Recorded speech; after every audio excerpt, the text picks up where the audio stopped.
Assalamualaikum warahmatullahi wabarakatuh. Pada kesempatan kali ini kita akan mencoba menyusun laporan arus kas untuk perusahaan Kanake Product dan juga perusahaan Haris Industries. Untuk yang pertama terkait dengan Kanake Product, di sini sudah disajikan laporan posisi keuangan tahun 2020 dan juga 2019. Seperti biasa, laporan posisi keuangan isinya ada aset, ada liabilitas, dan juga ada ekuitas. Setelah itu, di bawahnya ada disajikan laporan laba rugi untuk periode yang berakhir pada 31 Desember 2020, mulai dari penjualan hingga dengan laba bersih. Setelah laporan laba rugi, ada juga beberapa informasi data tambahan terkait dengan penyusunan laporan arus kas, yaitu yang pertama, peralatan dan tanah diperoleh secara tunai. Jadi peralatan dan tanah ini nanti kalau misalnya terjadi perubahan, kemungkinan itu adalah kalau penambahan itu adalah perolehan secara tunai, jadi melibatkan kas. Yang kedua, investasi dijual seharga $176.000 tunai. Berarti penjualan investasi untuk memperoleh kas. Yang ketiga, saham biasa diterbitkan untuk memperoleh kas. Berarti perusahaan menerbitkan saham, ya, jenisnya adalah saham biasa, diterbitkan untuk memperoleh uang tunai atau kas. Yang keempat, debit sebesar $28.000 pada laba ditahan untuk membayar dividen. Jadi jika terjadi perubahan pada laba ditahan, sebagiannya yaitu $28.000 itu digunakan untuk membayar dividen. Instruksinya adalah yang pertama, kita diminta untuk menyusun laporan arus kas aktivitas operasi, tapi disajikan dengan metode tidak langsung. Yang kedua, kita masih sama, diminta untuk menyajikan laporan arus kas aktivitas operasi, namun dengan menggunakan metode yang berbeda, yaitu metode langsung. Baik, kita akan mencoba gitu ya.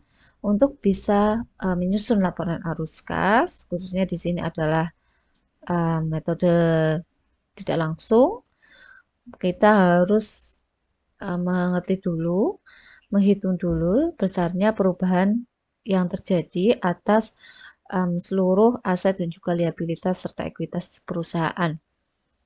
Dari yang pertama, kas awal 31 Desember 2019 ada sebesar 679, lalu di tahun 2020 menjadi 643.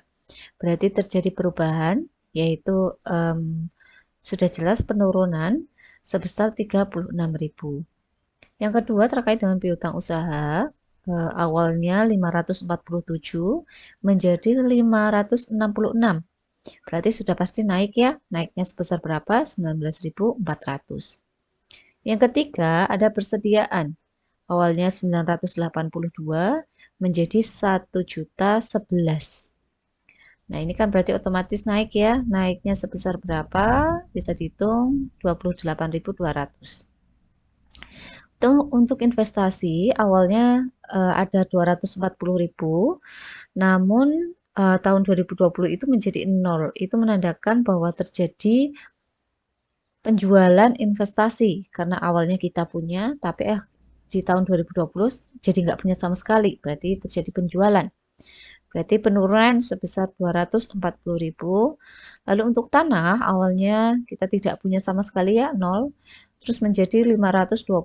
Berarti ada indikasi bahwa kita beli tanah sebesar 520.000. Untuk peralatan awalnya 680.000 menjadi 880.000. Berarti naik sebesar 200.000. Untuk akumulasi penyusutan peralatan awalnya adalah 400 menjadi 244.400. Berarti sudah pasti naik sebesar 44.000. Itu untuk yang aset. Kita lakukan hal yang sama untuk liabilitas dan juga ekuitas.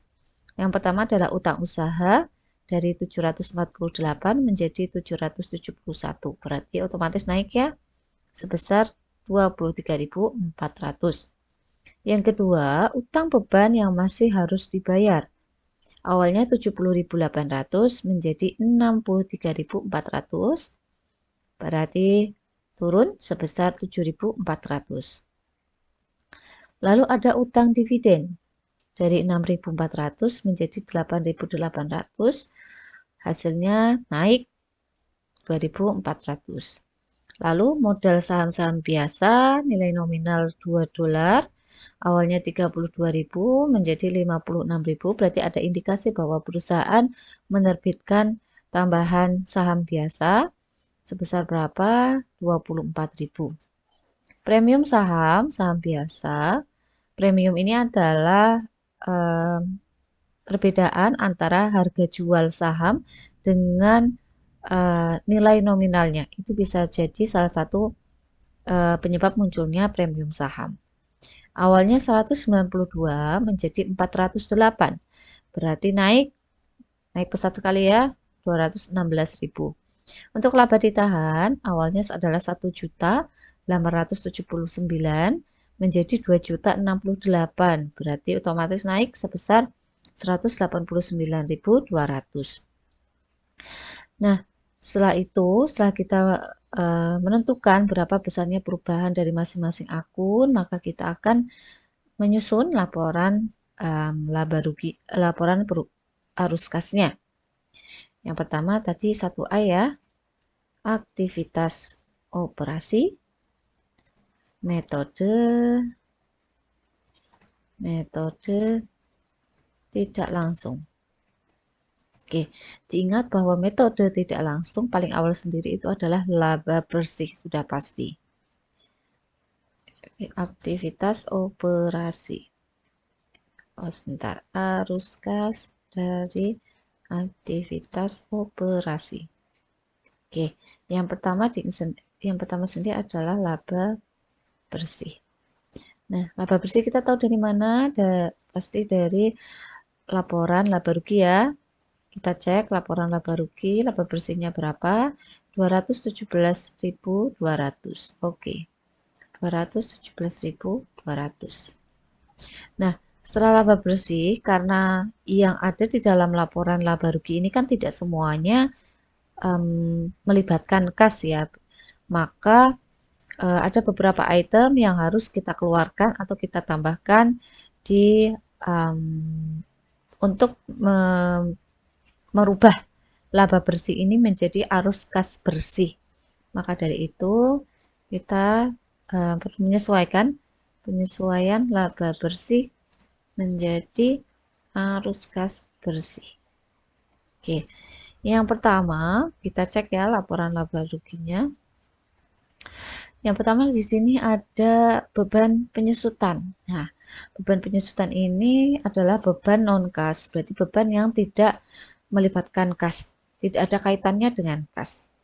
Harusnya itu tidak mempengaruhi ya di dalam penyusunan laporan arus kas, namun karena dalam kita menghitung laba bersih di sini ya, dalam kita menghitung untuk mendapatkan 217.200 itu kan tadi kita sudah mengurangkan 44.000 yang beban penyusutan.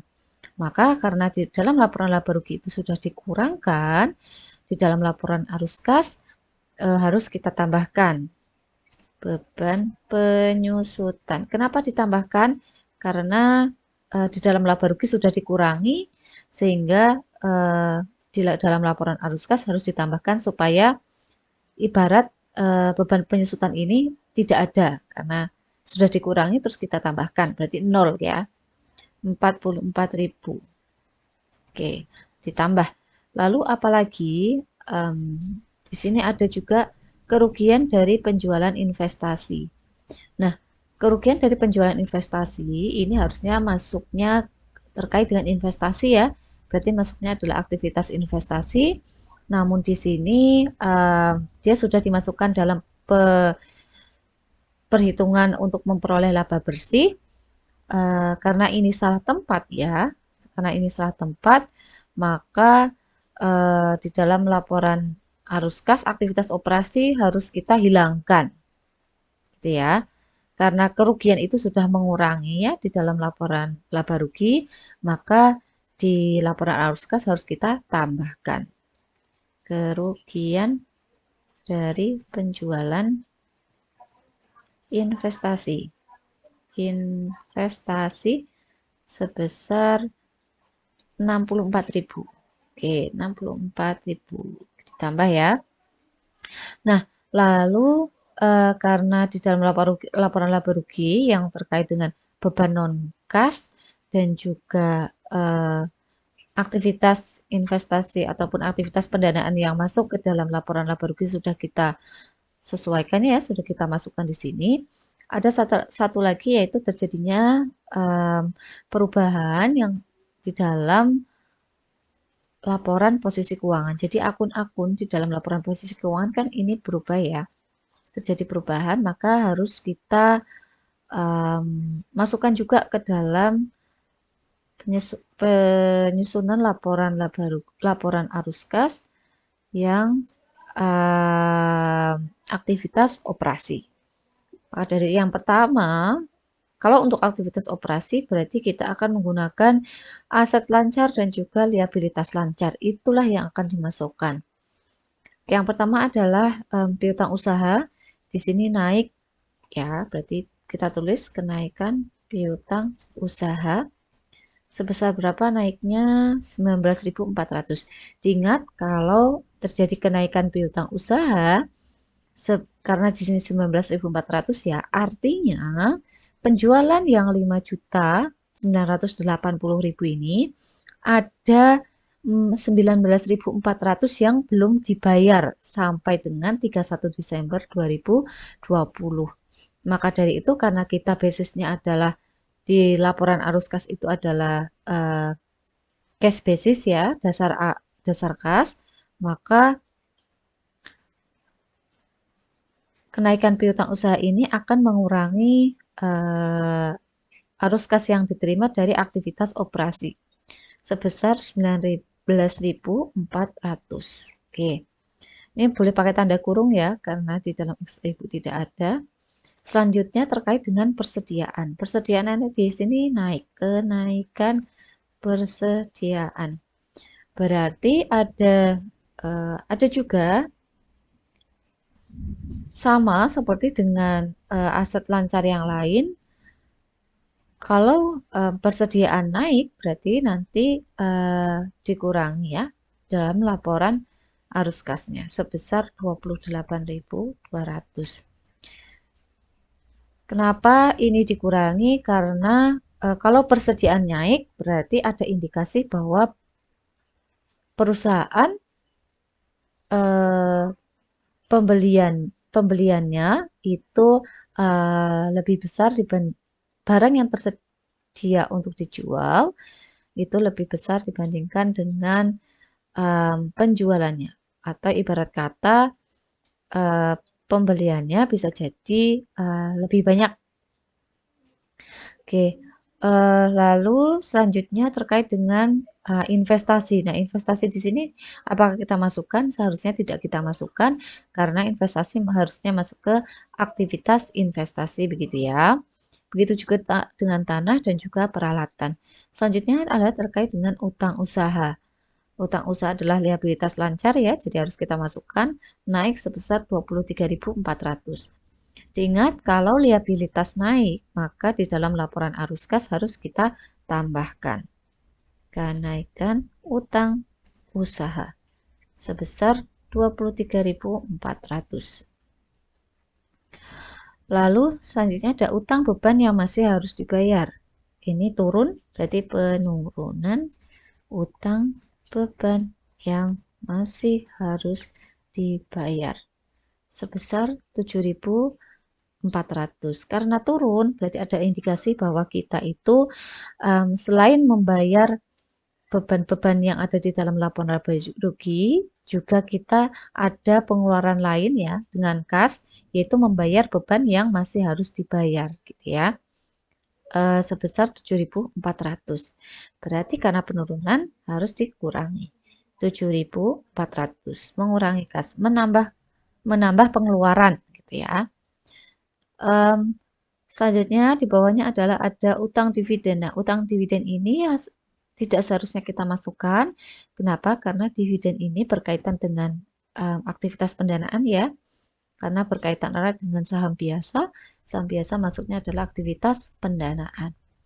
Nah, ini berarti sudah selesai semua, berarti kita bisa menghitung arus kas bersih dari aktivitas operasi. Oke, tinggal kita jumlahkan ya. Berarti nanti ini hitungannya adalah 217.200 ditambah 44.000 ditambah 64.000 dikurangi 19.400 kurangi 28.200 kurangi 23.400 kurangi 7.400. Ketemunya adalah 293.600. Ini adalah arus kas bersih yang disediakan dari aktivitas operasi. Kenapa kita katakan yang disediakan? Karena ini hasilnya positif. Jadi penerimaan kasnya dari aktivitas operasi lebih besar daripada pengeluaran kas aktivitas operasi gitu ya. Kalau misalnya ini hasilnya adalah negatif, maka nanti namanya adalah arus kas bersih yang digunakan ya. Digunakan oleh aktivitas operasi. Nah, terkait untuk soal yang 1B itu tadi kita diminta untuk menyusun aktivitas operasi tapi dengan menggunakan metode langsung. Jadi kalau di metode langsung ini kita membagi aktivitas operasi ke dalam beberapa kelompok ya, kelompok aktivitas. Yang pertama terkait dengan kas diterima dari pelanggan, lalu kas dibayar kepada pemasok, yaitu untuk membayar persediaan yang kita beli ya. Lalu ada kas dibayar untuk beban operasi. Lalu kas dibayar untuk beban bunga. Dan kas dibayar untuk PPh atau pajak penghasilan. Oke. Nah, masing-masing dari ini akan kita jabarkan ya satu-satu. Oke, sebentar. Arus kas dari aktivitas operasi. Oke, yang pertama adalah kas diterima dari pelanggan. Diterima dari pelanggan. Nah, kas diterima dari pelanggan, maka informasi yang akan kita ambil adalah dari laporan laba rugi pelanggan, berarti terkait dengan penjualan ya. Berarti kita masukkan penjualannya. Nah, lalu penjualannya sebesar 5.980.000.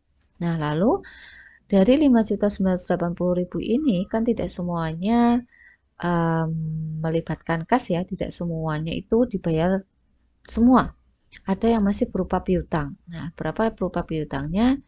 19.400. Berarti harus kita kurangi kenaikan pada piutang usaha sebesar 19.400. Berarti total kas yang diterima dari pelanggan ya, kas ya. Berarti sebesar, tinggal kita jumlahkan saja, sum. Berarti 5.980 dikurangi dengan 19.400. Ketemunya 5.960.600. Oke.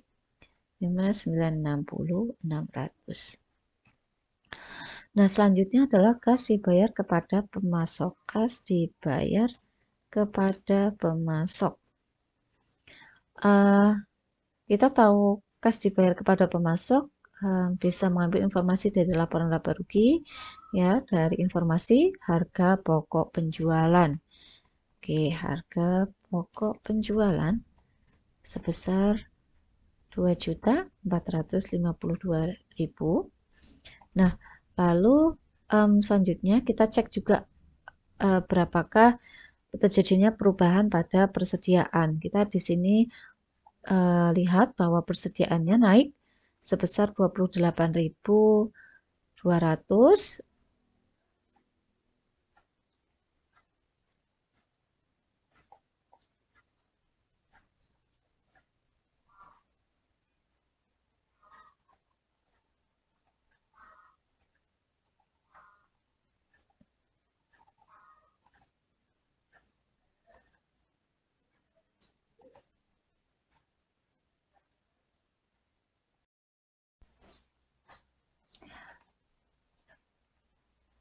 Nah, jadi terkait dengan kas dibayar kepada pemasok, berarti nanti kita akan menentukan berapa besarnya total pembelian yang kita lakukan pada tahun 2020. Lalu dari pembelian tersebut, berapakah yang kita bayar secara tunai, begitu ya. Nah, untuk mencari berapa total pembelian, maka kita akan mempertimbangkan berapa harga pokok penjualan dan juga berapa persediaannya, gitu ya. Kita ingat bahwa untuk mencari total pembelian, kita ingat persediaan awal, rumusnya ya. Persediaan awal ditambah pembelian, lalu ada barang tersedia untuk dijual, dikurangi dengan persediaan akhir, akhirnya adalah HPP, begitu ya. Oke. Kita tahu bahwa persediaan awal berarti tahun 2019 ya, berarti 982.800. Oke. Lalu kita juga tahu persediaan akhirnya 11.011.000 dan HPP-nya adalah 2452.452.000. Nah, untuk mencari BTUD berarti kita harus menambahkan persediaan akhir dengan HPP ya.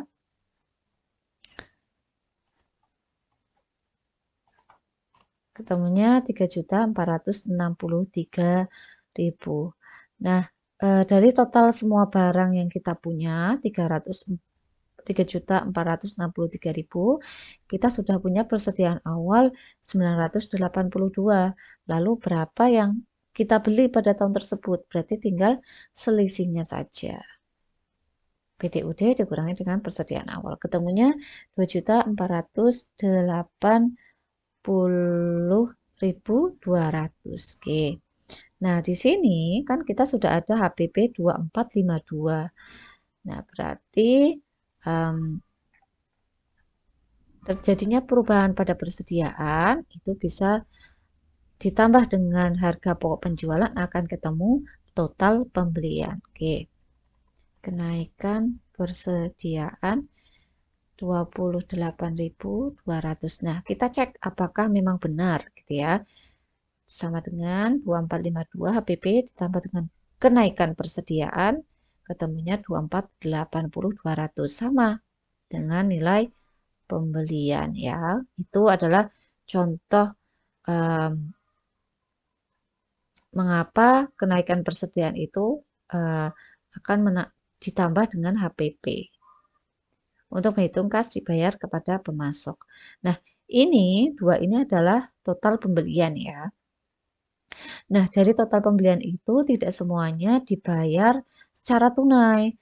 Ada yang masih berupa utang hingga 2020. Oke, kita cek utang usaha awalnya 748 menjadi 771.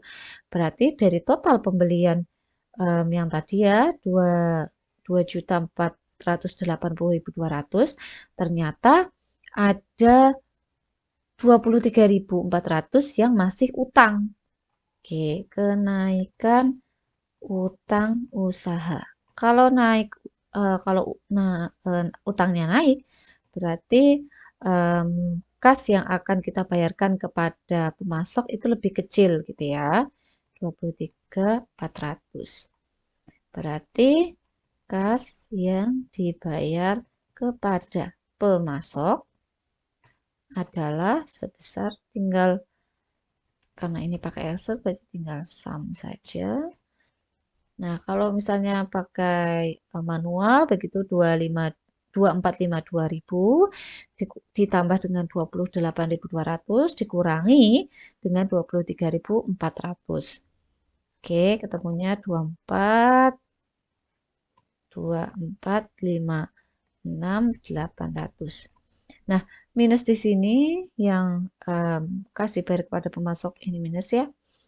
Artinya bahwa ini adalah pengeluaran kas dibayar ya. Kalau positif berarti penerimaan kas. Oke. Selanjutnya adalah kas dibayar untuk beban operasi. Tahu dari mana kas yang dibayar untuk beban operasi? Pertama kita cek berapa beban operasi. Selain penyusutan, amortisasi, dan juga depresi ya. Berarti 3 juta beban operasi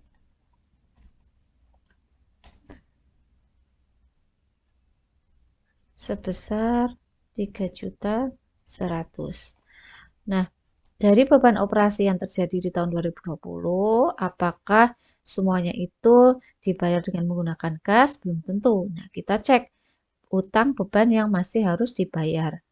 Ternyata perubahannya adalah turun 7.400. Artinya ada porsi utang beban di tahun 2019 yang baru dibayar di tahun 2020. Berarti total pembayaran beban gitu ya di tahun 2020 itu adalah yang dibayar di tahun 2000 utang 2019 yang dibayar di tahun 2020 ditambah beban yang dibayar di tahun 2020.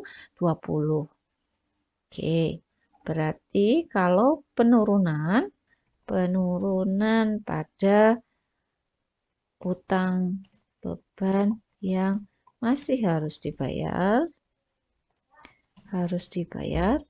berarti sebesar berapa? 7.400. Menambah pengeluaran kas ya.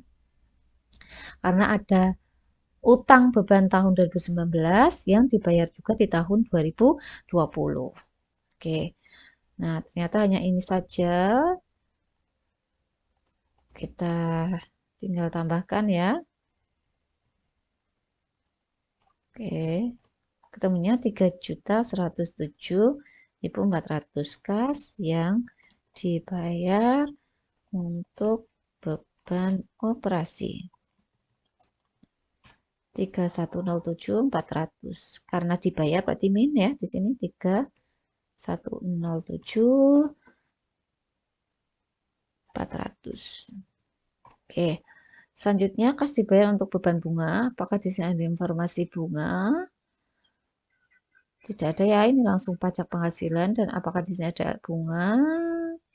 Tidak juga. Oke, berarti kas dibayar untuk beban bunga tidak ada. Kita langsung ganti dengan kas dibayar untuk pajak penghasilan. Kas dibayar untuk pajak penghasilan. Oke, berarti kita tahunya dari mana? Dari laporan laba rugi. Total pajak penghasilan. Pajak penghasilan itu sebesar 102.800. Nah, apakah pajak penghasilan ini semuanya dibayar? Kita cek apakah ada utang pajak atau tidak. Ternyata di sini tidak ada ya utang pajak. Berarti hanya ini. Berarti kas dibayar kas yang dibayar untuk pajak penghasilan sebesar 102.800. Oke, kita pindahkan ke laporan arus kasnya, min 102.800. Oke, berarti tinggal kita jumlahkan, ya kita hitung 5 juta dikurangi dengan 24.56.800 dikurangi 3 juta sekian dikurangi 102. Kenapa dikurangi? Nah, di sini ada keterangannya dibayar. Oke, berarti totalnya sebesar 293.600. Sama ya, mau dia itu pakai metode langsung atau tidak langsung, hasilnya pasti sama, 293.600. Oke, itulah solusi untuk kasus kanak produk, pelaporan aktivitas operasi dengan menggunakan metode langsung maupun metode langsung.